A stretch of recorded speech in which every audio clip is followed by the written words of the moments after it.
প্রশ্নে বলা আছে দুটি সুশলাকার কম্পাঙ্ক যথাক্রমে 128 আর হচ্ছে 384। সো আমরা এখানে লিখতে পারি F1 সমান হচ্ছে 128, F2 সমান লিখতে পারি 384 হার্জ। আচ্ছা, দুটো সুশলাকাই বায়ু মাধ্যমে আছে। এক্ষেত্রে আমার একটা সাজেশন থাকবে ছাত্র বন্ধুদের জন্যে।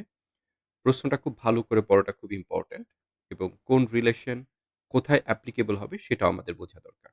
আচ্ছা, আমাদের এখানে যেটা বের করতে বলেছে যে তরঙ্গ দৈর্ঘ্যের অনুপাত। অর্থাৎ বোঝা যাচ্ছে এখানে দুটো সুশলাকার জন্য আলাদা, আলাদা তরঙ্গ দৈর্ঘ্য। তো একটা হচ্ছে λ1 আরেকটা হচ্ছে λ2, এটা আমাকে বের করতে বলেছে। আমরা তরঙ্গ এবং শব্দের বেসিক যে ইকুয়েশন সেটা জানি v equals to f lambda. আমরা এখানে যে রিলেশনটা দেখতে পাচ্ছি সেটা হচ্ছে কম্পাঙ্ক বা ফ্রিকোয়েন্সির সাথে তরঙ্গ দৈর্ঘ্যের সম্পর্ক এবং যেহেতু বায়ু মাধ্যমে বলা হচ্ছে তাহলে ভিটা আসলে দুটো ক্ষেত্রেই সমান হবে। এনিওয়েজ, তো ল্যামডার সাথে যে ফ্রিকোয়েন্সির যে সম্পর্ক সেটা হচ্ছে ইনভার্সলি প্রপোর্শনাল, রাইট?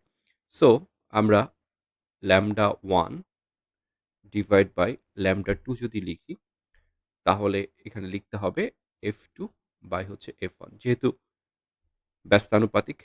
এখন মানটা যদি আমরা বসিয়ে দিই 384 ডিভাইড বাই হচ্ছে 128, তাহলে ল্যামডা 1 ইস টু ল্যামডা 2, তাহলে অনুপাত হবে 3:1।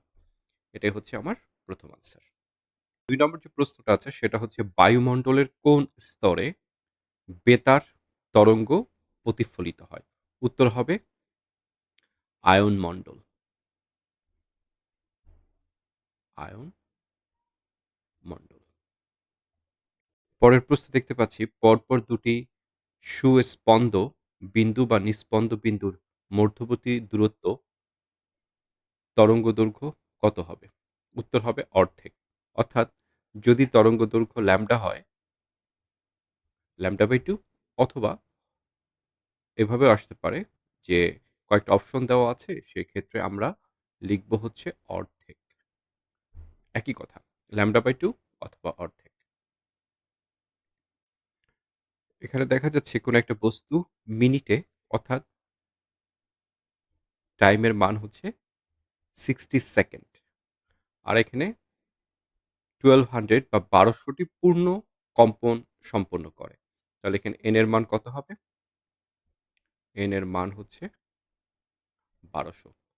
তাহলে ফ্রিকোয়েন্সি বা কম্পাঙ্ক সমান আমরা লিখতে পারি n বাই হচ্ছে t।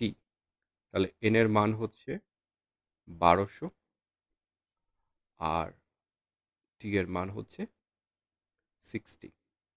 তাহলে এখানে ফ্রিকোয়েন্সি হচ্ছে 60 হার্টজ। এটা হচ্ছে আমার আনসার। নবম দশম শ্রেণীতে বেসিক শব্দ এবং তরঙ্গের যে ইকুয়েশন থাকবে পেন্ডুলামের ক্ষেত্রে বা দোলনকাল, সরল দোলক হোয়াটএভার, আমরা এখানে দেখতে পাচ্ছি একটা সরল দোলক।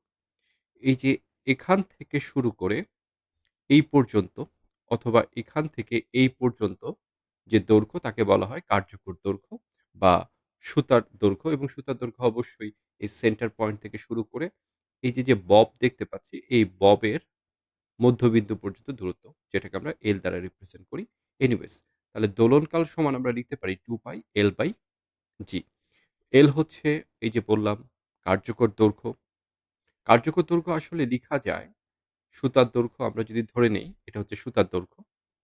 এখান থেকে শুরু করে এই পর্যন্ত সুতার দৈর্ঘ্য বা এখান থেকে এই পর্যন্ত সুতার দৈর্ঘ্য।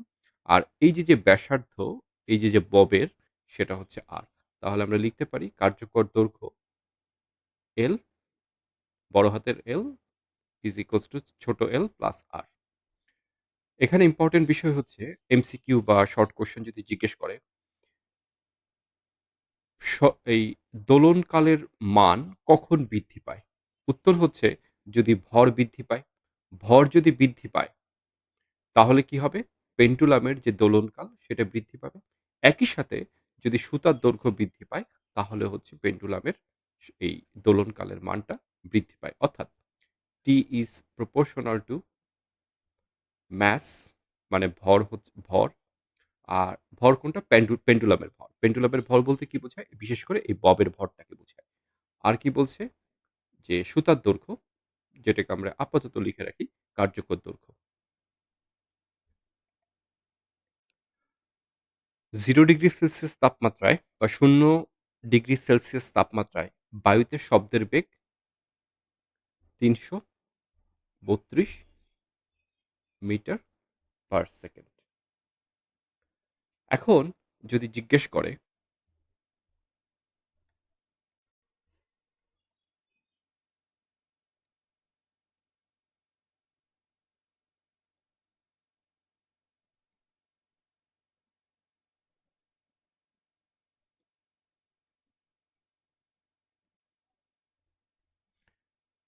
0 ডিগ্রির জায়গায় যদি টেম্পারেচার 30 ডিগ্রি সেলসিয়াস অর্থাৎ ৩০ ডিগ্রি সেলসিয়াস যদি বৃদ্ধি পায়, সেক্ষেত্রে শব্দের বেগ কত হবে? সেক্ষেত্রে শব্দের বেগ হবে v is equals to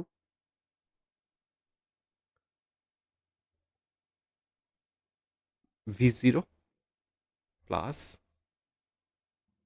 0.6 of theta বা টি।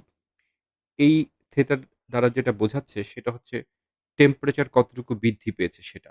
তো 0 থেকে 30 তে বৃদ্ধি পেয়েছে তো থিটার মান হচ্ছে 30। আর ভি নট বোঝাচ্ছে যে 0 ডিগ্রি সেলসিয়াস তাপমাত্রায় বায়ুতে শব্দের বেগ কত ছিল সেটা হচ্ছে ৩৩২ প্লাস 0.6 ইন্টু 30। তাহলে এখান থেকে আমরা কি পাবো?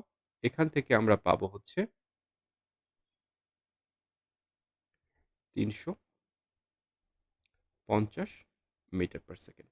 ঠিক একইভাবে যদি বলা হয় যে 31 ডিগ্রি সেলসিয়াস তাপমাত্রায় শব্দের বেগ কত হবে? সূত্র একই। তাহলে V is equals to এখানে V নট হবে প্লাস কত হবে? 0.6 ইন্টু থেটা। এই থেটা বলতে কি বোঝাচ্ছে? আবারও বলছি যে 0 ডিগ্রি থেকে কত টেম্পারেচার বেড়েছে? 31 অর্থাৎ থেটার মান কত হবে? 31। তাহলে আমরা এখানে যদি প্লাগ ইন করি ভ্যালু গুলো তাহলে থিটা নট এর মান হচ্ছে 332 প্লাস 0.6 ইন্টু এটার মান হচ্ছে 31। যদি আমি এখানে প্লাগ ইন করে এই ভ্যালু গুলো ক্যালকুলেট করি তাহলে আমরা পাবো হচ্ছে ৩৫০.৮ মিটার পার সেকেন্ড। আরো একটি সিম্পল কোয়েশ্চেন এখানে দেখতে পাচ্ছি। বলেছে পানির ভেতর অর্থাৎ এখানে মিডিয়ামটা হচ্ছে পানি। তাই তো? পানির ভিতরের কথা বলেছে। যেখানে তরঙ্গ দৈর্ঘ্য ল্যামডার মান হচ্ছে 5.8 আর শব্দের বেগ পানির মধ্যে সেটা হচ্ছে 154 মিটার পার সেকেন্ড। তাহলে কম্পাঙ্ক কত? Basic equation V equals to F lambda আমাদেরকে কি বের করতে বলেছে? আমাদেরকে বের করতে বলেছে এফ। তাহলে ভি বাই ল্যামডা। ভি এর মান কত? 145 আর এখানে ল্যামডার মান হচ্ছে 5.8। তাহলে আমরা এখান থেকে পাবো হচ্ছে 25 আওয়ার্স। এটা হচ্ছে আনসার। পরবর্তী প্রশ্নে আমরা দেখতে পাচ্ছি একটি পাহাড়, ধরলাম এটা হচ্ছে সেই পাহাড়টা। পাহাড় থেকে কত? 20 মিটার দূরে একজন লোক সে চিৎকার করল এবং এই যে এখানকার যে মাধ্যম যেটা দেখতে পাচ্ছি সেই মাধ্যমটা কিসের? সেই মাধ্যমটা হচ্ছে বায়ু মাধ্যম এবং সেখানে টেম্পারেচার কত ছিল? 15 ডিগ্রি সেলসিয়াস। লোকটি কতক্ষণ পরে প্রতিধ্বনি শুনতে পাবে? তো প্রতিধ্বনির ব্যাপারটা ও যখন চিৎকার করল, শব্দটা এখানে বাড়ি খেয়ে বা বাধাগ্রস্ত হয়ে আবার প্রতিফলিত হয়ে যদি চলে আসে, সেটা হচ্ছে প্রতিধ্বনি। তাই তো? তো সময় বের করতে বলেছে। T এর মান কত হবে? সেটা আমাদেরকে বের করতে বলেছে। বাই দ্যা ওয়ে এখানে ভেরি ইম্পোর্টেন্ট ফ্যাক্ট হচ্ছে এখানে শব্দের যে প্রোপাগেশন বা এই যে শব্দটা যে গেল, যাবে এবং আসবে সেটা হচ্ছে সমবেগে যাবে। অর্থাৎ এখানকার যে দূরত্ব সেটা হচ্ছে s equals to vt, যেটা আমরা গতি অধ্যায় থেকে শিখে এসেছি। এনিওয়েজ, এখন আমাদের এখানে কি দেওয়া আছে? আমাদের এখানে বলা আছে তাপমাত্রার কথা। তো তাপমাত্রা আমরা জানি ০ ডিগ্রি সেলসিয়াস তাপমাত্রায় কত? ০ ডিগ্রি সেলসিয়াস তাপমাত্রায় হচ্ছে শব্দের বেগ হচ্ছে ৩৩২ মিটার পার সেকেন্ড। এখন টেম্পারেচার কত বেড়েছে? টেম্পারেচার বেড়ে হয়েছে হচ্ছে 15 ডিগ্রি সেলসিয়াস। সেক্ষেত্রে বেগের মান কত হবে? বেগের মান হবে v is equals to v naught, যেটা ৩৩২ প্লাস 0.6 ইনটু টেম্পারেচার। তাহলে v naught এর মান হচ্ছে ৩৩২ প্লাস 0.6 ইনটু টেম্পারেচার মান কত? বৃদ্ধি পেয়েছে 15 বৃদ্ধি পেয়েছে, তাই তো? তো সেক্ষেত্রে আমার এই যে ১৫ ডিগ্রি সেলসিয়াস তাপমাত্রায় যে শব্দের বেগ সেটা হচ্ছে 341 মিটার পার সেকেন্ড, রাইট? এখন আমাদেরকে কিসের মান বের করতে বলেছে? আমাদেরকে বের করতে বলেছে t এর মান। তাহলে আমরা জানি s is equals to vt। তাহলে t equals to কি লিখতে পারি? t equals to লিখতে পারি হচ্ছে s ডিভাইড বাই হচ্ছে v। আমরা যদি এখানে মান প্লাগ ইন করে দেই তাহলে s এর মান কত জানি? s এর মান আমরা জানি হচ্ছে 20, এতটুকু দূরত্ব। তো এটা যাবে এবং আসবে। তাহলে টোটাল যে দূরত্ব সেটা হবে কত? সেটা হবে 40, তাই তো? 40 ডিভাইড বাই হবে s equals to vt। তাহলে s এর মান 40 জানি, আর v এর মান আমরা জানি হচ্ছে 341। তাহলে এখান থেকে আমরা পাচ্ছি হচ্ছে 0.117 সেকেন্ড। তাহলে আমরা প্রতিধ্বনি শুনতে পাবো কতক্ষণ পরে? 0.117 সেকেন্ড পরে। এখানে আমাদেরকে যেটা বের করতে বলেছে শ্রেণীকক্ষে শব্দের যে তীব্রতা, সেই তীব্রতার ভ্যালু হচ্ছে 1 × 10⁻⁷ নিউটন পার মিটার স্কয়ার। এখানে একটা কথা ইম্পোর্টেন্ট বিষয়, যে শব্দের যে তীব্রতা, তীব্রতার একক হচ্ছে আমরা হয়তোবা সামনে পাবো, সেটা হচ্ছে newton per metre square. No, এখানে একটা ভুল হয়েছে। এটা should be watt per metre square হবে। কেয়ারফুল। এই ধরনের ভুল, মানে আমি এটা যেহেতু কোনো একটা বই থেকে নিয়েছি হয়তোবা তখন খেয়াল করিনি। এটা অবশ্যই ওয়াট পার মিটার হবে। এনিওয়েজ, তো এখান থেকে আমাদেরকে যেটা বের করতে বলেছে শব্দের তীব্রতা লেভেল বের করতে বলছে, যেটার একক ডেসিবেলে আমাদেরকে প্রকাশ করতে বলেছে। তো শব্দের তীব্রতা আমরা লিখতে পারি বিটা ইজ ইকুয়ালস টু, সূত্রটা হবে 10 log I by I naught. এখানে আই নট এর মান আমাদেরকে একটু মনে রাখতে হবে, সেটা হচ্ছে 10⁻⁻12। তো আই নট এর মান এটা আমাদেরকে মুখস্থ রাখতে হবে। আর আই এর মান এই যে শ্রেণীকক্ষে যে জায়গার কথা বলেছে সেটা হচ্ছে এটা। তো যাই হোক, এই মানটা যখন আমরা প্লাগ ইন করব আমরা ভ্যালু পাবো হচ্ছে 50 ডেসিবেল। সো এটা হচ্ছে আমার আনসার।